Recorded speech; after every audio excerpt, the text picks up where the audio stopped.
Mute your phone, mute your computer.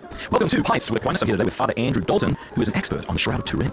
And I'm really pumped to learn about this because it was awesome to meet you several weeks ago and have you give me and the Batuzinator, Cameron Batuzzi, to it. I was really blown away, so I'm so glad that's it. Yeah, everything that's it. I wish we could like transport ourselves there, but I think it's gonna be cool also just to chat it out and have a conversation. Yeah. There's lots of stuff on the Shroud already online, but I think a conversation allows us to tease out some things that maybe people watching will also want to ask about. So that works. For those who aren't aware of you, who are you? You got expertise in this. How long have you been studying it? Okay. Yeah. So my name is Father Andrew Dalton, and I'm an American priest that's living in Rome. I teach at Pontifical University, and one of the things I teach is Shroud studies, specifically the biblical theology of Passion of Christ according to the Shroud of Turin. So it's kind of like the pastoral and spiritual, but also the theology that accompanies the sufferings of Christ as we know them by the Shroud of Turin. So we can unpack that more, but I was there in Rome studying philosophy and theology and bumped into the Shroud. I really didn't think that I was specialized in this. My background was in engineering, though. Like my strong subjects in school when I was a kid were maths and sciences. And then I just got derailed all that to join the priesthood when I was 20 years old. And it collided with this Shroud expert who had written dozens of books on the Shroud, spent over 30 years studying it. Her name is Emanuela Marinelli. And she came to our university. And this priest friend of mine said, you have to hear her speak. And I said, let's see what things to do. I'll sit in for a little bit, but I'll probably like to sneak out after a few minutes. And I was glued to my chair. She was absolutely riveting. I quite literally lost sleep that night. I was so excited to hear about the Shroud. I was like, oh no, my 10 years of seminary, and I've never heard this stuff. Like, the world needs to know. And so I stayed long, I think like 3 hours with Emanuela. Since we become friends and have appeared on television together, we're quite close. This is not like 11 years later, probably, because that was the first generation postgraduate certificate in Shroud. Do you know you studied Shroud for a year in Pontifical University? People don't know how much there is out there, but this is the most studied archaeological object in the history of the world. Say it again for people. The most studied archaeological object in the history of the world. And so when it comes to historical events, like what you're looking for is monumentum et documentum, right? That you have a monument and a document. Now, of course, we're all familiar that there are documents telling about Jesus' passion, but many people don't know about the Shroud, at least to the degree that one can know. So here's what happened with Emanuela. I stayed talking. She said, "Will you come back next week?" Because there's a physicist who's told speaking. People sleep last night. Yeah, and he was just away. His name is Paolo Lazzo. He spent 5 years just trying to reproduce ultraviolet light on a linen, just playing with the variables of light, amplitude, frequency, duration, exposure, so that he could recreate an image like that of man in the Shroud on another linen. And this guy made himself famous when he published an article saying that the amount of energy you would need to recreate a similar image would be 34,000 billion watts. And of course, you've probably bumped into this on the internet now. But what does that look like? Well, it's not a matter of what it looks like so much as what looks like. Well, here's the trouble. You see, this is about 12 years, right? Because he took these different variables of light, trying to reproduce something caramel colored on a linen. Yeah. But it's frustrating because he got either nothing or just charred with the linen altogether, which obviously we don't have. I really want to get into that, but I know we want to go into that in depth, so let's just start there basically. So when did you actually first see the Shroud? I think it was after you heard this lecture. Yeah, so and then tell people what the Shroud is, even the basic definition of those words. I think I know what it is, but sure. Yeah, there's a lot there with this lecture. So I first bumped into this exhibit, I say the Shroud talk by Marinelli. I want to say that was 2011, the first year that we started.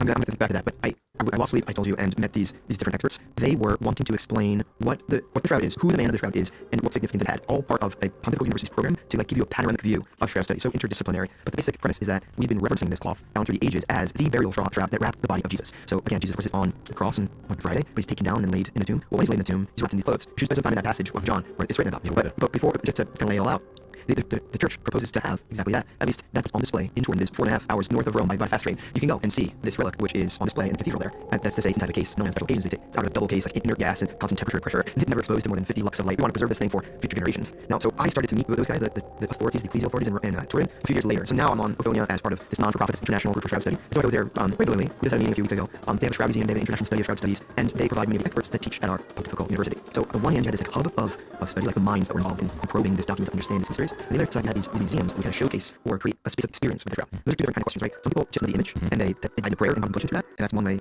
to experience the shroud for sure. But another is to like roll up your sleeves, get the experts on scene to study the physics, chemistry, biology, the forensic medicine, and then the history, art history. Like I say, so many different. So maybe where you want no, that's good. And we're going to get into all the objections to why the shroud may not be authentic. But when do we first have evidence in literature of the existence of the shroud? Yeah, if you want to follow the paper trail back, paper or even icon trail, right. So you get different answers depending on what database you're looking at. But so many people point to the year 1354 because that was one on display in the hands of a certain Geoffroy de Charny in France and Lille. And this we have his stamp, we have his seal, family crest. Nobody doubts that in 1354 what he was looking at and what was on display is the shroud, as we call it today, the shroud of Turin.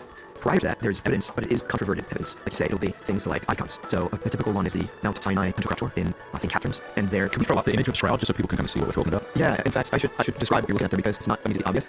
Yeah, so let's look at first do slide 6. Okay, and I think at the top of the picture you'll see a tan or beige picture. Oh yeah, sure. And we'll zoom in on some of the photos here. It's more perfect. You don't have to that's okay. So at the top you see, this is a really long cloth. It's hard to see perhaps on our computer screen how wide this is, but this is 14 feet, so 13 foot 7 inches to be exact. And then 3 foot 7 is his height, so it's like 4.4 meters by 1.1 meters. And what you see on the left side of the linen is the frontal image of the body. Right. And then on the right side is the dorsal image of the body. So it actually wrapped all the way around. In fact, there's another picture that I've done here. Let me pull it up. This will explain very easily. Here we go. Go to slide 13. This is just a painting, but it shows this angel holding up in the clouds the linen, and just below the shroud is at the foot of the cross. You have Jesus wrapped in this cloth. It's simply to kind of a didactic photo so you can understand how he was lying both on top of the body, and then it's so long that it wraps around the back of his head, over his face, and over his stomach. So when you unfold it, you get what is in the hands of the angel there. What is that painting? This is much later. I want to say it's the 16th or maybe 17th century, but it's simply a good way of visually understanding that it's only the inside of the cloth. Many people don't know this, that the shroud is colorized. It's imaged on only one side of the cloth, so it's the side that touches his body. And in fact, it's so superficial that if you were to just gently graze with a razor blade, you would erase the image of the man forever. This is what Pablo Picasso does. If you can just dive a little deeper, this is so interesting. If you ask the question, like, what's the depth of penetration of coloration on the surface of the shroud, the answer is mind-boggling. It's 200 to 500 nanometers, which is that's not even a number that I can fathom. So I give this example of human hair. Take a single human hair. Imagine you take a fluid scissors, cut it in half along its long end, and discard that half. And now with what remains, try to cut it in half again. Do that 4 or 5 times until you're left with 1/16 or 1/20th of the width of your hair. That's the depth of penetration. So as you say, that is on one side of the shroud, but not the other. So if you were using some instrument to paint or imprint this image, you would likely see it on the other side. That's right. There's nothing soaked into fibers. In fact, that was one of the main questions. There's one of the main theories on the table when this gets tested. I'm sure we'll get into those testings in a moment. But one of the theories, it was a pigment. So this was pigment, either organic or inorganic. Maybe it's a dye, maybe it's an ink of some sort. And so they made a list of the chemical properties of all of the pigments known to man throughout history. And they do a certain test called pyrolysis mass spectroscopy that would not only find it, but identify its chemical composition. While sweeping the whole shroud, you don't find any of that. Not a single dose of dot or drop of pigment, organic or inorganic. No varnish, no dye, no directionality whatsoever with which some liquids apply to the cloth. And again, it doesn't soak into the fibers. It's like the bloodstains do. You can see them on the other side. A great experiment is to take transmitted light, a regular light bulb, walk to the other side of the shroud, and you'll see bloodstains because now they'll be backlit. Yes. You'll see them all more. But guess what you won't see? The image of the body image of the man. It just disappears. It's so superficial and so frail that it's overpowered by just simple light on the other side. And so this is what we're unable to produce today, even artificially, even after all this study, even up to the 2023 now, we don't have a micro laser capable of delivering a micro burn this precise. And so we have this question: how in the world did this come into being? What's the genesis of this enigmatic image?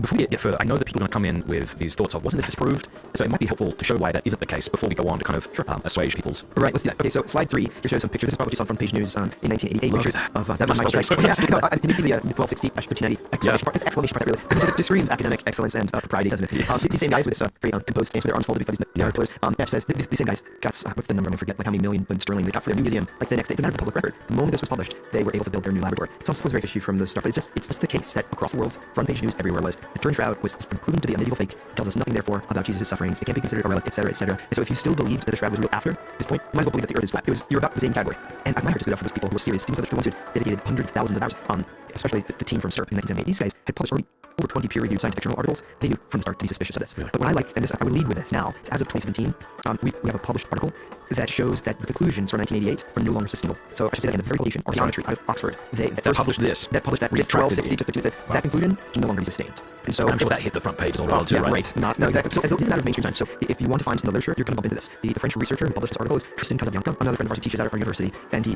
goes into all the details. It's a fascinating story. But I want to say it was in 2017 that according to the Freedom of Information Act, these laboratories were compelled by law to release the raw data that shows how heterogeneous were their individual results. Because there was Oxford, Zurich, and Oxford, and Arizona. Those were the 3 laboratories. And the idea was that they would publish independently, and that their particular results. But that didn't happen. They lumped them together against this big arc, 1260 to 1390, 95% sure that this is the time period from which the shroud hails, and so it's fake. But the bottom line is that they use a sample from the top left corner of the shroud, which we know to be anomalous. It's just not representative of the rest of the shroud, and we knew that, and we had proof of that 10 years prior. You'd think somebody would have the sense. They knew that? Well, they ought to have known that. We knew that in the moment that they're cutting the sample, 8 centimeters of the most prized relic in all of Christendom, and of course you know that with carbon dating, you carbonize it as you destroy, you put into a fire basically. It's never to be seen again, and so you think to be very careful. But compare that to starting the shroud for the research project in 1978. For a whole year, they prepared so all their tests will be non-invasive, non-destructive. And here, we're about to destroy for 8 centimeters, and you don't know where you're going to take the sample 2 hours prior to the experiment. And it's on video tape. In Italy, there was a documentary that came out just telling this whole fiasco. It's called La Notte della Simbole. It's the night of the shroud, and who does the narrating from the scene is the same actress. I'm going to forget her name, who plays the devil in The Passion of the Christ. Yeah. So it's got some funny imagery there. It's a little... on the nose. Yeah, exactly. It's a little edgy, but the fact is, I can understand why some people were upset. Here's the thing: even if you think that those laboratories did good science, and I'm willing to, be benevolent and say as much, even if they did perfect science, they did so on a sample that tells us literally nothing about the rest of the shroud. Like you could look at the chemical composition, like you can see a map, just a brightness map from the UV fluorescence. They show the lights shine UV capsule fluorescence, and it tells you about the chemical composition of the cloth. It's all uniform. It's all like orange hues, maybe a little red. But it's not forest green, but that's exactly what color it is in that top left corner. Like a little kid in kindergarten can point to that and say, look, on that part is different. And yet this is where these world-renowned scientists are using to date the shroud. It's just, so why not take another piece of the shroud and carbon date that? Wouldn't that be enough to prove what you want to prove? Yes, except that you can imagine that after this very embarrassing episode, many people are hesitant to go that way. I think the church would remember, it's the church that's paying for this. Cardinal Ratzinger at the time was saying, yeah, these are your protocols. Absolutely. Let's do 7 samples, 7 laboratories. But how much does that cost? Yeah, I have no idea. That I didn't see. But sadly, I got reduced to first 3 samples and then 1, and then they published together against their own protocols. Are these fellows alive when it got retracted? That I don't know, because here we have 30 years later. So 2017, yeah, it's like... Well, that's when the same publishing outfit retracted it. Yeah, it might be 2019 by the time they 2017, I think, is when the first research is done, and then, but it's worth looking up, even on the internet, you can find, or on shroud.com. That's like the mecca of all scientific data. What's it called? Shroud? Shroud? No, just shroud.com.